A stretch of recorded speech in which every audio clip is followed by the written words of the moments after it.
Hallo zusammen, Bosch PTS 10. Für diese Kreissäge werden wir heute eine neue Gärungslehre bauen. Zuerst bearbeiten wir diese Profilschiene.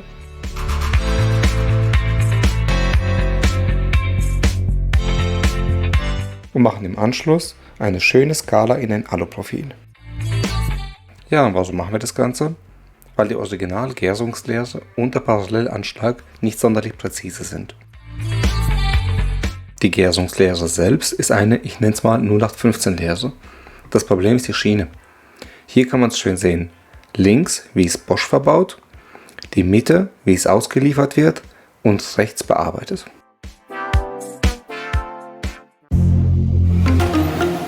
Genug gelabert, denn jetzt geht's los. Das erste Werkzeug ist schon eingespannt und vermessen. Ein 6 mm Zweischneider.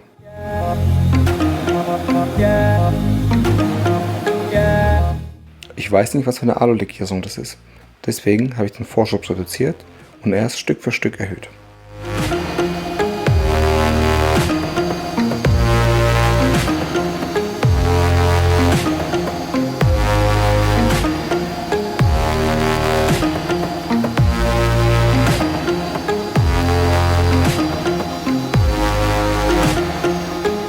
Gekühlt wird mit einer Minimalmengenschmierung. Der Schmierstoff ist von der Firma Hase und nennt sich Fenella. Ich verlinke es euch unten in den Kommentaren.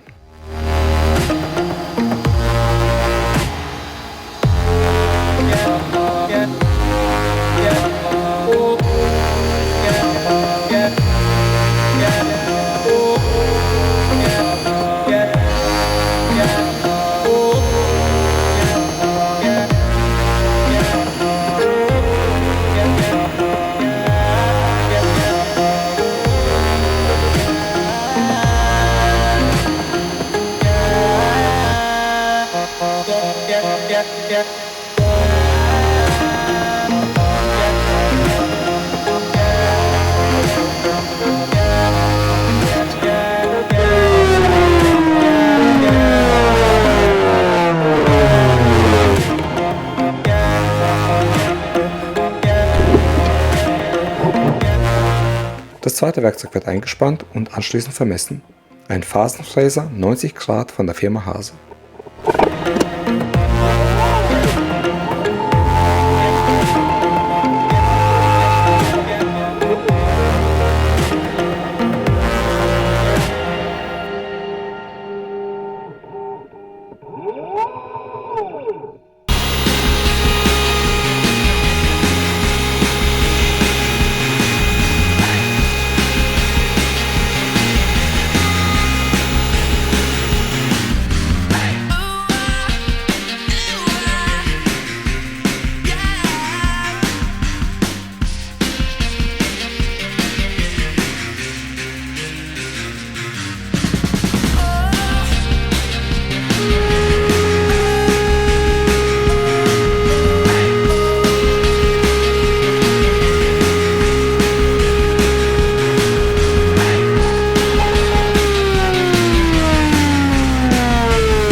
Kommen wir nun zum Aluprofil.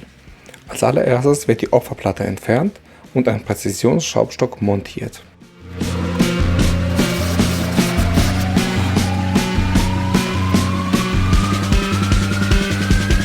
Let's go!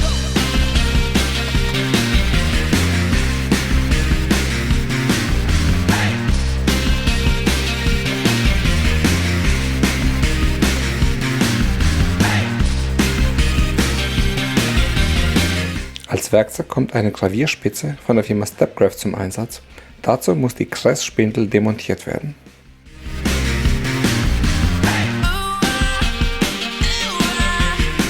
Mit einem Mikrometer wurde der Durchmesser von der Gravierspitze bestimmt und anschließend mit der Tastplatte exakt angetastet.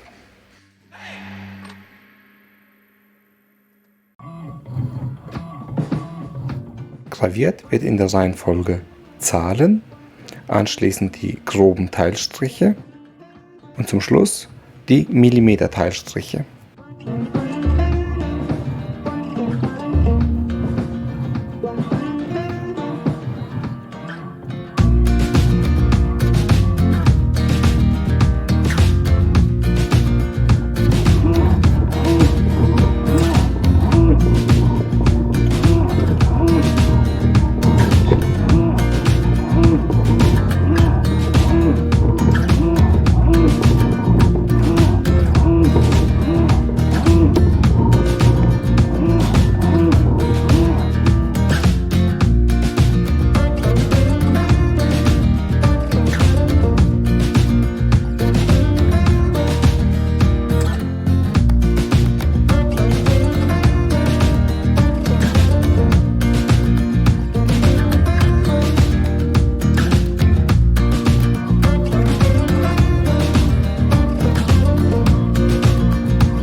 Auch wenn es noch nicht so aussieht.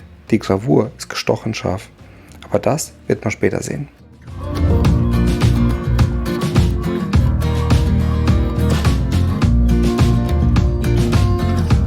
Mit einem Pinsel reinige ich die Gravur. Dabei muss ich aufpassen, die eloxierte Schicht nicht zu verletzen. Wieso das so ist, erkläre ich gleich im Anschluss.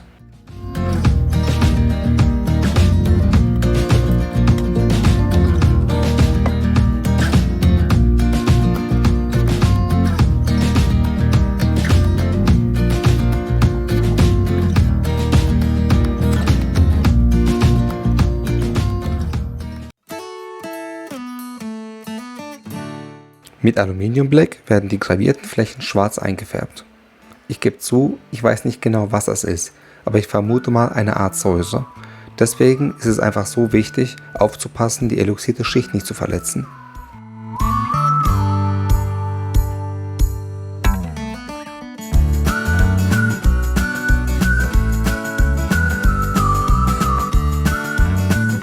Nach einer Einwirkungszeit wird das Ganze mit normalem Leitungswasser wieder abgewaschen.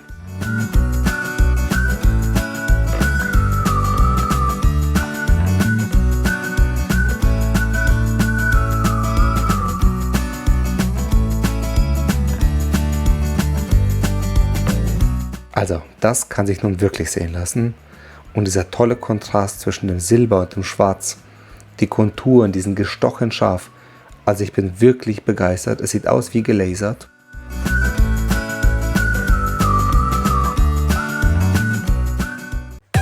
Okay, Schiene und Aluprofil haben wir jetzt fertig und nun testen wir das Ganze.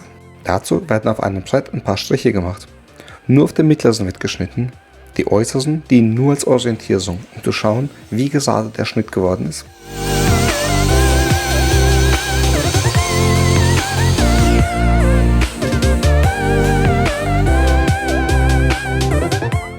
Der Schnitt ist super gerade geworden. Mir ist aufgefallen, dass ab 80 bis 100 cm so die ersten Fehler und Toleranzen auftauchen. Die Ursache ist einfach dieser Schlitten. Dieser Schlitten hat irgendwo ein bisschen Spiel, der ganze Motor, und so summieren sich einfach die Fehler auf. Aber ich sag mal, wer sich so eine Maschine holt, der bewegt sich in einer ganz anderen Preisklasse. Kommen wir zum zweiten Versuchsaufbau, dem Aluprofil und der Skala.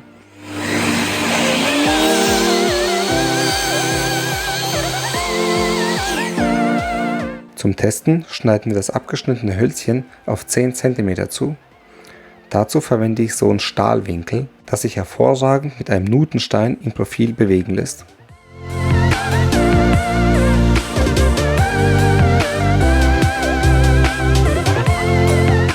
Auch wenn das Hölzchen perfekt auf 10 cm zugeschnitten ist, muss ich dazu sagen, dass es sich in der Praxis nicht bewährt hat.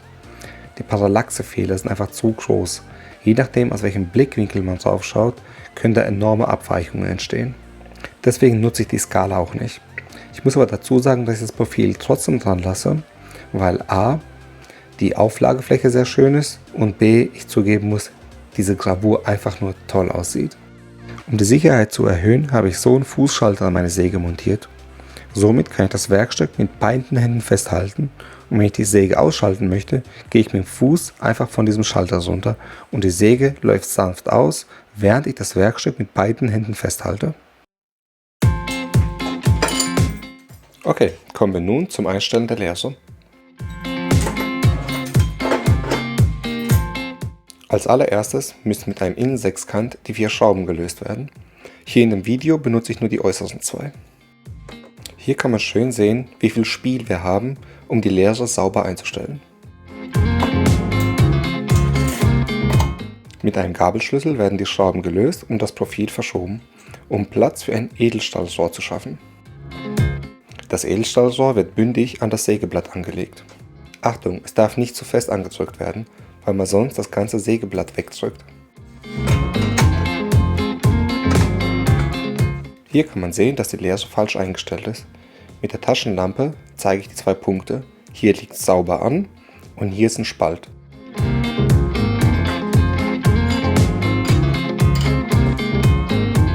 Die Lehre liegt überspitzt so da.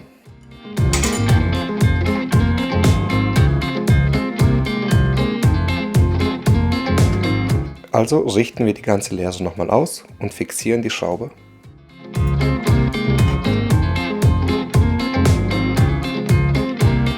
Nun wollen wir noch das Profil mit der Skala genau ausrichten. Den meisten wird schon aufgefallen sein, dass die Skala nicht bei 0 beginnt, sondern bei 10. Das habe ich mit Absicht gemacht, um immer 10 mm vom Sägeblatt entfernt zu sein. Dazu legen wir jetzt einfach so ein Profil, das hat genau 10 auf 10 mm, ans Sägeblatt an und schieben das Profil einfach gegen dieses kleine, ich nenne es mal Hilfsprofil.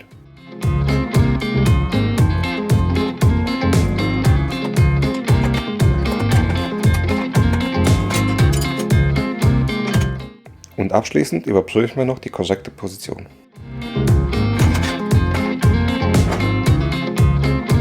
Die Lerse und das Profil mit der Skala habe ich zweimal gefertigt.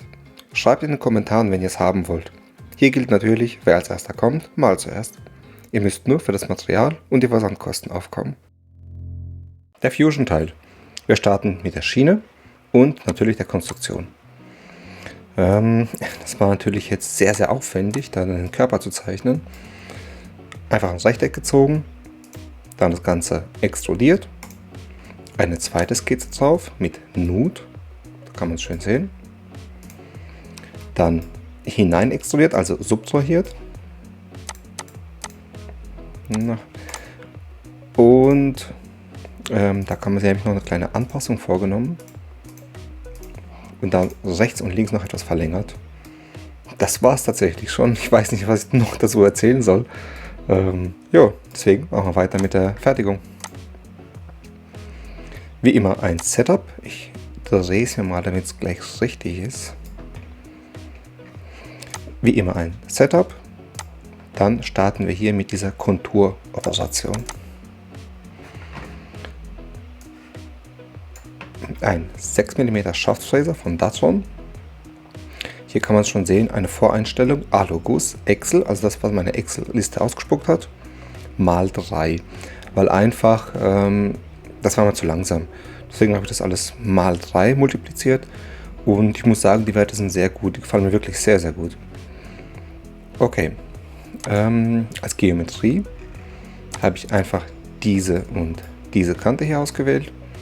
Mit dem roten Pfeil hier gesagt, in welche Richtung die Maschine fahren soll. Bei den Höhen habe ich nichts gemacht. Bei den Durchgängen habe ich, meine ich, nur hier bei den Tiefenschnitten, genau, das hier eingetragen, beziehungsweise es kommt ja aus der Excel. Und hier ein Rohteilaufmaß von 0,2. Axial und radial. Glättungsfilter, Vorschuboptimierung, ja, das klicke ich immer an. So, interessant ist vielleicht das hier. Einfahrradius habe ich auf 0 gesetzt und der lineare Einfahrabstand auf 6 mm. Wenn man das so macht, kann man das sehen, macht er genau diese Bewegung hier. Das heißt, er fährt hier ein Stück raus, setzt neu an und fährt wieder durch.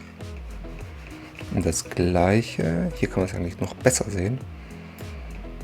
Also taucht ein und macht hier einfach so einen harten Cut, sage ich mal, ohne diese Soft-Bewegung. Aber das brauche ich nicht, denn ich kreise hier in der Luft und es hat mir sehr gut gefallen. Okay, da habe ich das hier genommen, diese Schuboperation, einfach dupliziert und nur die Tiefenschnitte und das Rohteilaufmaß weggenommen, damit die Oberfläche einfach sauber ist. Das war's schon mit dem Frästeil. Und jetzt noch die Phase. Da habe ich, wie gesagt, so einen V-Fräser von der Firma Hase benutzt. Alu in Graden 1. Das stand nicht von der Excel. Das habe ich tatsächlich so aus dem Bauch einfach eingetragen. Aber wie man im Video gesehen hat, war das sehr gut, hat gut gepasst. Und ich fahre auch auf 100%. Das heißt, ich habe am Vorschub nichts gemacht. Als Geometrie habe ich einfach diese 4 Kanten ausgewählt. Bei der Phase, genau, habe ich das hier eingetragen, damit auch diese entsprechende Phase einfach entsteht. Wieder die 2 hier. Und ich meine, genau, hier einfach übernommen zu haben von dieser Konturoperation. Und das war es tatsächlich schon, auch die Fertigung von der Schiene. Ja, kommen wir nun zum Aluprofil. Ich nenne diese Profile gerne Bosch-Profile, weil ich einfach mit den Profilen von Firma Bosch groß geworden bin. Und deswegen sage ich öfter mal Bosch-Profil, aber in Wirklichkeit ist es nur ein, ich meine Systemprofil oder Alu-Profil. Okay, man kann hier schon so einen Klotz sehen. In die Konstruktion gehe ich jetzt gar nicht, weil zu erklären, wie man einen Klotz zeichnet, wäre jetzt nun wirklich übertrieben.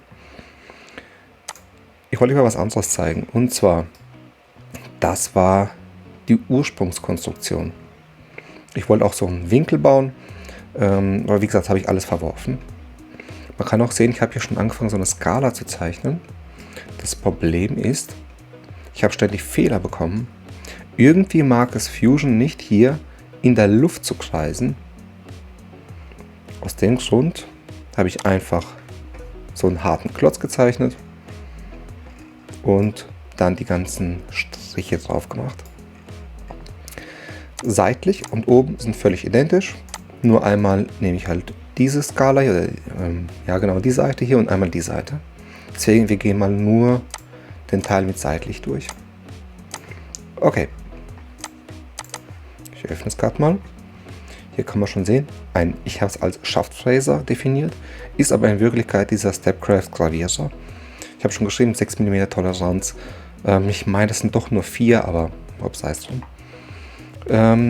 Als Breite habe ich einfach 0,3 mm angegeben und es funktioniert wirklich sehr, sehr gut. Vorgabeeinstellung mal 2, also das, was Fusion einfach ausspuckt, dupliziert. Und die Werte passen sehr gut, wirklich sehr, sehr gut. Als Geometrie habe ich einfach hier die ganzen Zahlen angeklickt. Bei den Höhen sage ich Modell Oberkante, Versatz 1,2 mm beim Vorschub. Oh, Entschuldigung, das habe ich vergessen zu erwähnen, das ist eine Projektion. Und bei einer Projektion wird genau auf der Mittellinie gefahren. Das heißt nicht außerhalb und auch nicht innerhalb, also genau mittig auf dieser Linie. Das ist natürlich hier perfekt. Und bei dieser Projektion gibt es keine Endhöhe. Das macht man seltsamerweise hier. Axialer Versatz. Das heißt, ich sage einfach hier minus 1 mm, das heißt, fahr genau auf der Linie, aber minus 1 mm. Könnte man jetzt, ich sage mal, als Endhöhe betrachten. Das habe ich hier eingetragen, sonst nichts. Sicherheitsabstand, sagt er, bemängelt er die 2 mm. Das muss was mit dem Update zu tun haben. Es hat früher funktioniert. Ich muss dazu sagen, das ganze Bildmaterial, was ihr gesehen habt, ist etwa 8 Monate alt. Ich hatte nie vorgehabt, daraus ein YouTube-Video zu machen. Habe aber dann gedacht, jo, ist doch eigentlich ganz cool geworden, warum nicht? Muss das mit dem Update zu tun haben, wieso das jetzt bemängelt wird. Genau, nachdem die Schrift, also die Zahlen gemacht wurden, machen wir hier mit diesen groben Strichen weiter. Eigentlich genau dasselbe, einfach dupliziert und einfach hier bei der Geometrie 61 Mal die Linien angeklickt. Ganz wichtig ist das hier. Ich musste fast bei jeder Linie sagen, nein, du musst so rum arbeiten, denn denken wir gerade nochmal an das Alu-Profil, denn das ist ja hier so abgerundet. Deswegen will ich, dass diese Gravierspitze hier anfängt, so rüberfährt und versucht, diese Wölbung einfach noch so ein bisschen mit anzukratzen. Deswegen hier überall diese roten Pfeile, um diese Richtung vorzugeben. So, oh, jetzt habe ich ein bisschen eine blöde Ansicht. So. Genau, sonst habe ich nichts verändert. Das gleiche machen wir hier mit Fein. Geometrie, 72 Linien. Und genau dasselbe. Wieder mittig und dann so rüberfahren. Nach außen mit dieser Wölbung. Genau, von 1 bis 100, von 101 bis 200 und so weiter. Jetzt gehen wir gerade mal noch diesen Punkt hier. Ich habe das ein bisschen untergliedert, weil irgendwann bei fast 300 Strichen sagt dann Fusion auch, das ist mir jetzt ein bisschen zu viel. Deswegen einfach auf 3 Teile verteilt. Ja, und zum Schluss nur noch meinen Namen. Und auch das soll es schon gewesen sein. Ja, ich hoffe, es hat euch gefallen. Das war dieses Mal wirklich das letzte Video, denn ich habe gar nichts mehr an Bild- und Videomaterial. Und sage bis zum nächsten Video. Ciao.